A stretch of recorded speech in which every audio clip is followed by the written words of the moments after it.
So imagine you are planning a trip abroad. Or, maybe you are looking at some global investments. Right. And you check the exchange rate on a Tuesday. Your budget is perfectly aligned. Everything looks great. It's all going according to plan. Exactly. Yeah. But then you check it again on a Thursday, and the rate has just plummeted out of nowhere. Or maybe it spiked. It feels incredibly erratic. Oh, yeah. It is a deeply stressful experience. It really is. And your immediate reaction, just as a normal person, is to think the global economy just flipped upside down. You assume something is broken. Which is a totally natural response. Right. But our mission today on this deep dive is to unpack why that instinct is actually wrong. We are looking at sources detailing the Dornbusch Overshooting Model and exchange rate volatility. It is such a fascinating topic. It really is. We are going to unpack a radical paper from 1976 that fundamentally changed how we understand global money. It proved that these wild market swings aren't a glitch in the system, they actually are the system. Yeah, it completely rewrote the rules. Okay, let's unpack this. Set the scene for us. What did the landscape of economics even look like before 1976? Why was this specific model such a massive paradigm shift? Well, to really appreciate why this paper, it was called Expectations and Exchange Rate Dynamics, hit the economic world like a sledgehammer, you have to understand the illusion economists were living under. An illusion. Yeah, basically. Classical economics back then was fundamentally driven by this craving for order. They posited that markets should ideally reach a peaceful, stable equilibrium and just stay there. They wanted things to be predictable. Exactly. The assumption was that if the core factors of an economy, like productivity or the money supply, were stable, then the exchange rate should be perfectly stable too. But we know that's not how it works in reality, right? Like anyone with eyes could see currencies were swinging up and down. Right. The reality was incredibly messy. But instead of admitting their theory was flawed, classical economists just found scapegoats. They blamed the volatility entirely on bad actors or, system glitches. Wait, so economists back then basically thought the market was a perfectly balanced scale, and if it tipped wildly, they just blamed a few heavy thumbs on the scale rather than the scale itself. That is a perfect analogy, yeah. They leaned heavily on a few excuses. First, they blamed speculators. If a currency swung wildly, it was just greedy day traders messing with the market. Okay, I have to push back on that a little bit. Aren't speculators actually a real force in the market? I mean, people do try to game currencies. Oh, absolutely. Speculation is a real force.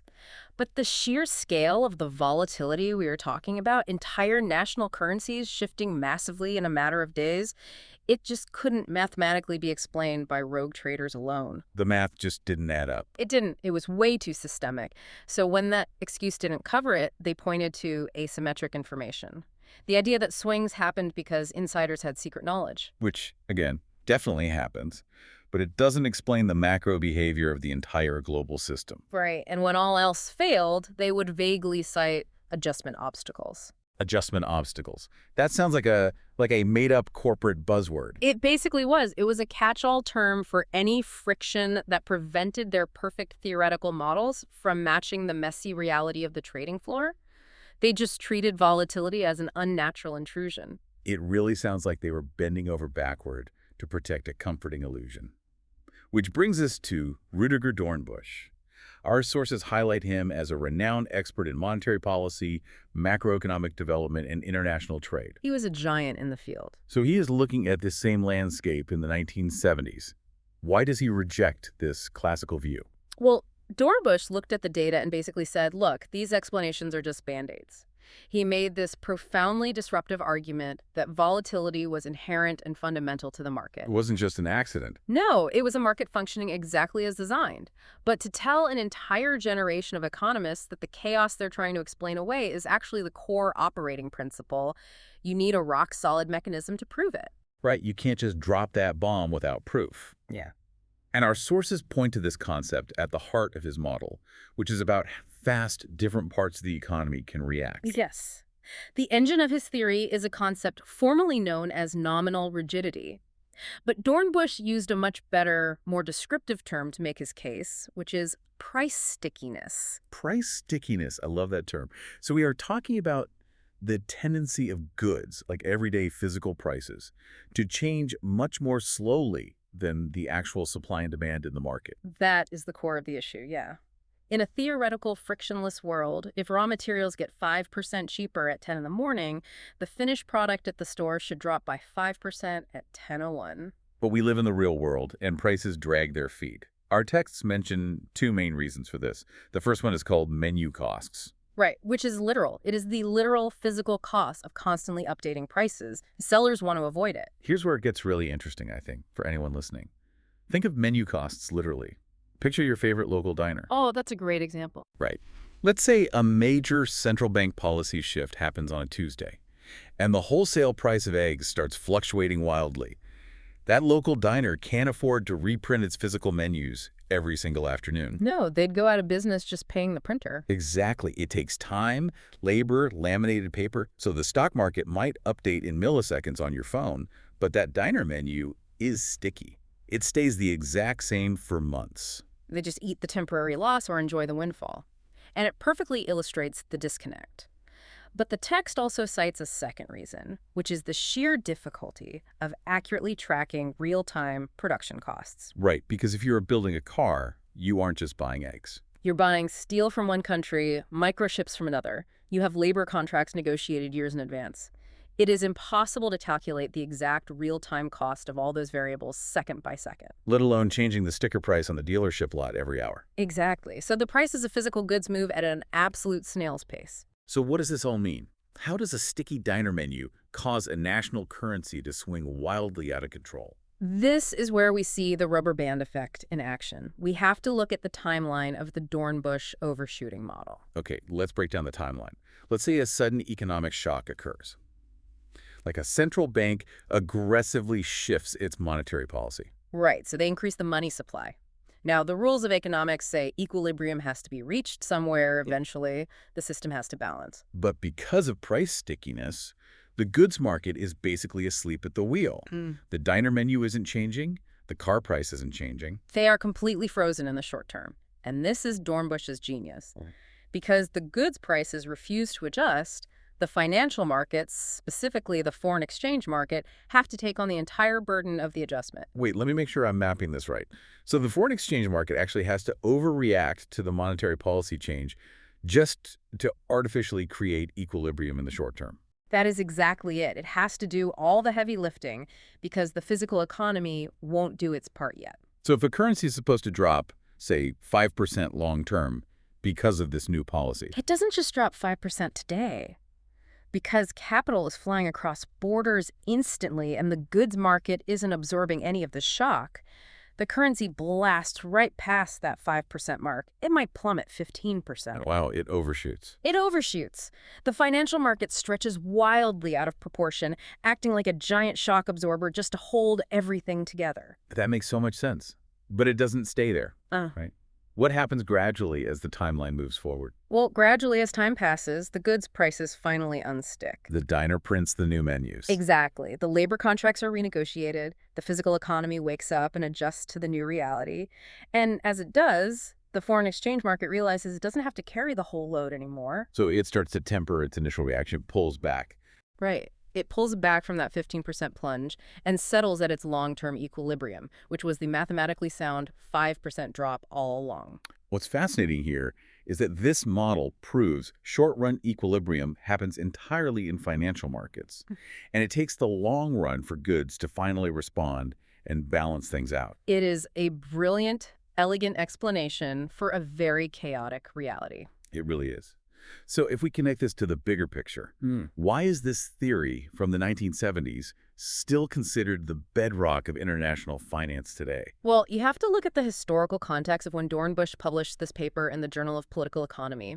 It arrived at the exact moment the world was shifting from fixed to floating rate exchanges. Right, the collapse of Bretton Woods. Exactly. For decades, currencies were fixed. But suddenly, in the early 70s, they were floating freely. And it was a time of unprecedented currency chaos. Economists were terrified because their old models were totally useless. So Dornbusch tosses them a lifeline. But the text mentions it was initially seen as radical, Right. Because it assumed prices were sticky, which classical economists hated. They hated it because they loved perfect fluidity. But it was the only theory that actually explained the terrifying swings they were seeing on the trading floor. I want to highlight a specific detail from our text here. It's from Kenneth Rogoff. He's the former economic counselor and director of the research department at the IMF, the International Monetary Fund. The very prominent voice. Yes. And on the 25th anniversary of the paper, he weighed in. He noted that Dornbusch imposed rational expectations on private actors, and that brought overall consistency to theoretical analysis. Yeah, that is a crucial point. Break that down for us. What does it mean to impose rational expectations? Because before this, they thought traders were just panicking, right? Right. When classical economists saw traders dumping a currency and causing a massive swing, they assumed it was just irrational herd mentality. But Dornbusch mathematically proved that the panic was actually calculated logic. Because the traders knew the goods market was sticky. Exactly. If you are a trader and you know the physical economy won't adjust for months, your most rational move is to aggressively price the currency beyond its long-term value to capture that short-term imbalance. That is wild. Yeah. They weren't crazy. They were just operating perfectly rationally within a system that had a massive speed limit on one side. Dornbusch showed that the madness had a strict logical method. And that is why this model marks the literal birth of modern international macroeconomics. Today, sticky prices are just accepted as empirical fact. Oh, completely. Every central bank and sophisticated investor uses this model to anticipate currency volatility. They know that a policy change will cause an immediate overshoot before prices settle. And that makes this such a powerful tool for you, the listener. It really reframes how you look at the news. The next time you see a sudden drop in a currency's value, you don't have to panic. Right, you don't have to assume the sky is falling. You can just realize, oh, the goods market is asleep, the financial market is taking the burden. This is an overshoot. It is waiting to self-correct. It completely changes your psychological approach to finance. Knowledge really does contextualize the chaos. It does. So to summarize our journey today, we went from an era where economists blamed greedy speculators for market swings to realizing that the slow crawl of physical goods prices is actually what forces the lightning-fast financial markets to overcompensate. They have to overshoot whenever monetary policies change. It is the only way the system holds together. But as we wrap up, I want to leave you with a final lingering question, something that pushes beyond the 1976 paper. Okay, let's hear it. The entire Dornbusch model, this bedrock of modern finance, hinges completely on price stickiness. The idea that goods prices change slowly due to literal menu costs or lagging cost tracking. Right. The delay is mandatory for the overshoot to happen. But look at the world today. We are moving further and further into a fully digital economy. We have algorithms doing dynamic pricing constantly. Oh, that is a great point. An airline can instantly change the cost of a ticket 10,000 times a day based on real-time demand.